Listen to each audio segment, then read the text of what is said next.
It is scenes like this that made GTA 4 a notorious game, that really set the stage to make Grand Theft Auto a global phenomenon. But even though this is the case, why does no one really play this game anymore? Why has it fallen off so much where GTA 5 after so many years is still extremely popular? In this video, we'll be going over that. GTA 4 was such a massive technological leap from the prior games in the series. With physics that are in some ways better than modern games, it's no shocker that this game plays as well as it does. Every mission is super diverse, and feels a lot better than the fetch quests that we get in modern titles.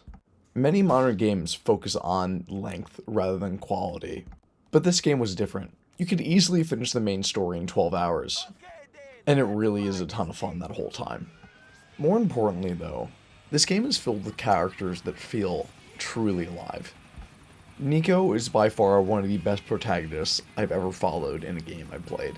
And when we compare him to the main characters in GTA 5, there's a depth to him that they just don't have. I understand that Trevor, Franklin, and Michael are very fun characters to follow, but they don't seem to have had the thought that was put into Nico. The way his story develops is just unbelievable, and it's clear that writing came first when creating this game.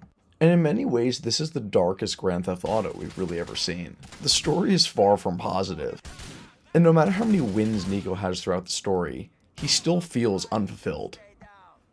He keeps chasing after his past, hoping to fix it, but it never quite works out for him. But while this is the case, we always have Roman to come in for comic relief. His entire personality is juxtaposed to that of Nico, and it makes for some unbelievable encounters. No matter how ruined a situation gets, Roman always somehow finds the positive end of it, and Nico brings him right back down to earth.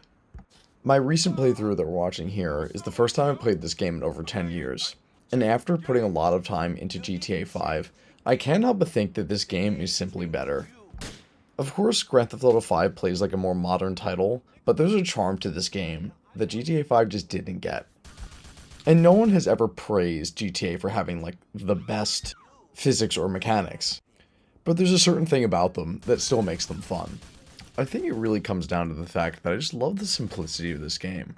It's a wide and diverse open world, but there's not an overwhelming amount of stuff to do in it, which is pretty good. All of the energy they would have spent making for these really lackluster side quests and side items are put into making an incredible story, which is what we come to these games for. With the release of GTA 6's first trailer around the corner, I'm really hoping that they sort of go back to the roots of all of this, and make a game that is really story-driven with incredibly well thought out characters. But, like everything else, I'm sure that's not going to happen, and most of their energy probably went to the next version of GTA Online. And that's why I really think that GTA 4 might remain the best game in the series forever. We've seen over the last few decades that story-driven DLC and content that is very offline focused just isn't what the shareholders of these companies are pushing anymore. I remember GTA 5 was supposed to get story-driven DLC just like this game had, but it never came out because they saw how wildly successful GTA Online is, so they just kept pushing that and left behind so many people that were looking for more offline content. Another thing I really like about this game is how it sort of started out that era of having story changing based on the decisions that you make. Throughout the story, there are many different opportunities to decide various characters' fates. And depending on what you do, it actually impacts some side missions and even some of the story later on in the game. It even makes there some really interesting dialogue, given the fact that certain characters are really biased towards a certain decision that you can make. This always had me looking up how different people handled it online, and weighing the pros and cons of each decision. This is like a level of community interaction that I haven't really seen in other games, and it's just so cool. Although all of this is the case, this game of course is not without its flaws, and it does play like a really dated game. One thing that is super frustrating is the lack of checkpoints and missions. If you do anything wrong, or the game glitches, you have to start the entire thing over again. In these clips you see here, there was one mission where you have to be driving on the ocean, and there were multiple times where I flipped my boat, doing just normal things and had to restart from the very beginning. So a mission that should have taken 15 minutes took me an entire hour. That gets mind-blowingly frustrating so quickly, but it is part of this game, and although it does detract from the experience a little bit, you start to learn to be a little bit more careful to make things like this not happen. And I definitely welcome that challenge, because a lot of games in the modern era have been getting so mind-numbingly easy that it kind of takes the fun out of it. And potentially most importantly, the world they created in this game is just unbelievable. Their recreation of the various boroughs in New York are so spot on.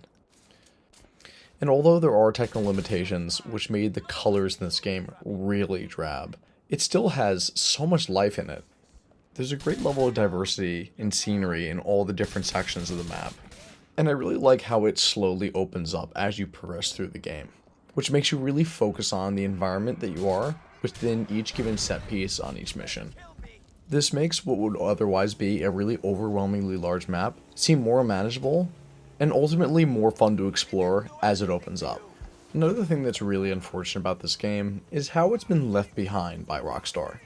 It has always had such immense performance issues from the very start, and the PC port was so brutal. It has gotten better with the recent update that removed that horrific Games for Windows Live requirement, which stopped you from even being able to save if you didn't have it. And given the fact that Games for Windows Live has been gone for many years, it's really good that they finally removed this.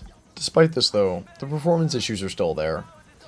The spec of my system is probably, no joke, 1,000 times over the minimum requirement of this game, and it still runs pretty badly from time to time, with random, unexplained frame rate drops that really take you out of the experience. Although this is the case, I will say it is the best it's ever been on PC now, so if you've ever been holding out because of that, I recommend getting into it, and you just have to appreciate how old this game is, and that it's not going to run that amazingly all the time. And like I keep iterating, if you're a fan of Grand Theft Auto, or open world games in general, and you've never gotten the chance to play this, I really, really recommend it. More than any game of its era, this has stood the test of time. The physics still feel really good despite being nearly 20 years old. The gameplay mechanics are still really solid. And the story is absolutely incredible. And in my opinion, and I feel like the opinion of many others, is far better than anything else in the entire series. It just feels more grounded and down to earth, and more in line with what you'd expect from a game like this. And the writing behind Nico is just so incredible. It makes it so that I wish I played this game when it came out. I did play it probably around 5 years after, but I feel like I would have appreciated it so much more if I played it around 2006 when it dropped. This must have been so groundbreaking for back then. Now, as we gear up for the launch of GTA 6, and the first trailer is about to drop soon, I can't help but wonder if we're going to get a game that goes back to the roots like this or not. Is the depth of the characters going to be the same? And the life inside the world going to be as true to form as this game was? To be honest, I'm going to take a more pessimistic approach and say probably not. I'm sure the game is going to sell unbelievably well, and it's going to outperform even GTA 5, but I don't think it's for the reason that these games used to have. It's more that they have put so much time into the online multiplayer, and that is sort of what the masses want now. Despite this though, I really think that the story mode is where they should focus their energy, and I think they did, but again, of course only time will tell. I do really appreciate you all watching this video, and I hope you enjoyed it. If you did, please do like and subscribe. It helps me out so much, and I look forward to going into depth of more games with you guys in the future. I'll talk to you soon.